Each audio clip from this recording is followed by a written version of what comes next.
Hi, peer listeners. I am here carrying on a fabulous discussion with Kai Rohrer about creating security culture.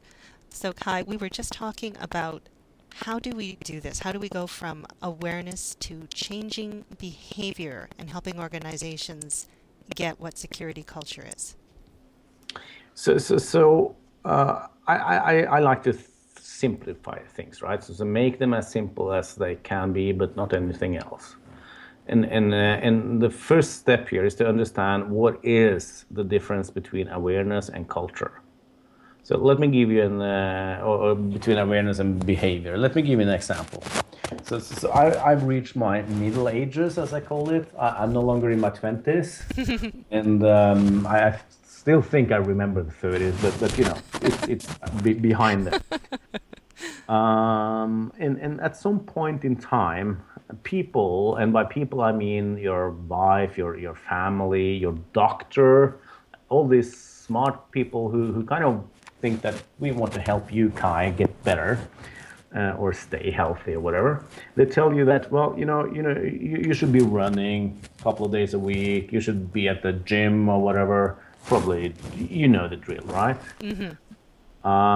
Here in Norway, there's also saying that you should be eating fatty fish, so salmon and stuff like that, and not so much meat and blah, blah, blah. Right. All these things I hear, these are awareness activities. Mm-hmm. I know this. I know I should be out running, not sitting here talking to you, right? Now, the question is, do I? And now close your eyes if you don't like to see stuff. But look at this belly. This is not a runner's belly. It's someone who has awareness but do not change his behavior. And that's the problem with awareness trainings. We focus on the knowledge, but knowledge do not change behavior. We need something else.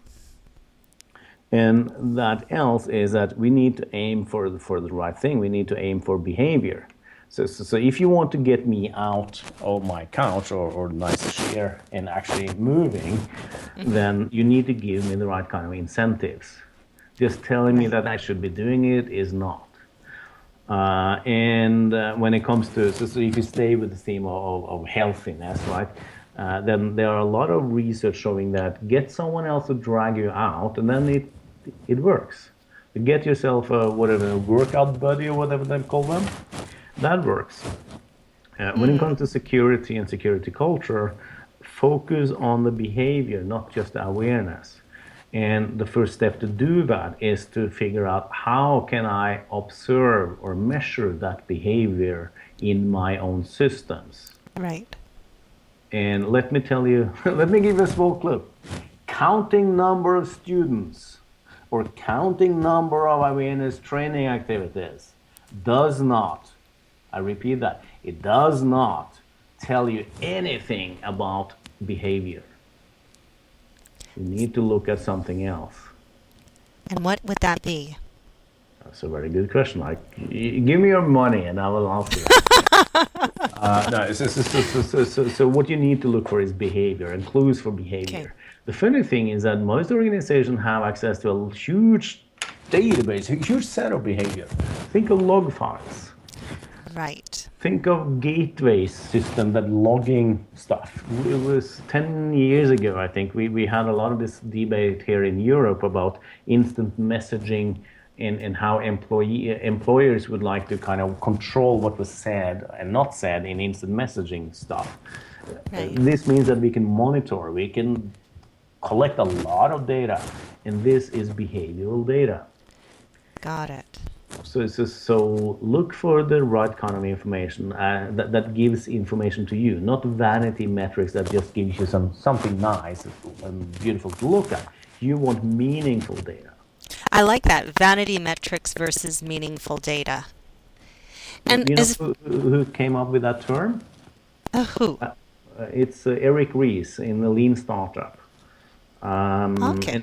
And it's very fascinating because it is so very easy to just stick with vanity metrics because they look so nice, but they don't tell you anything. That's right. Just like sitting down a group of people in an awareness program means we can check it off as done, but we really haven't accomplished anything. No, We nothing. still. Well, you have accomplished that check mark, right? And some Hmm. people went to a training. Yes, that's fine, probably, hopefully. Or did you waste your money? How do you know? Well, I don't know. And that's the big issue that we need to solve. Well, I'll clue you in on something. I actually solved it. So we need to find out more directly from the source. Well, so there are two ways to solve it. First one is you need a process to do these things. And then part of that process is measuring and knowing what to measure, why to measure, and when to measure. So, and this is part of the free and open security culture framework. So anyone can go out there, download it, and start doing this today. All right. Well, let's do that in our next segment. We'll talk about how people can get meaningful, measurable data and work on the behavior. Thank you.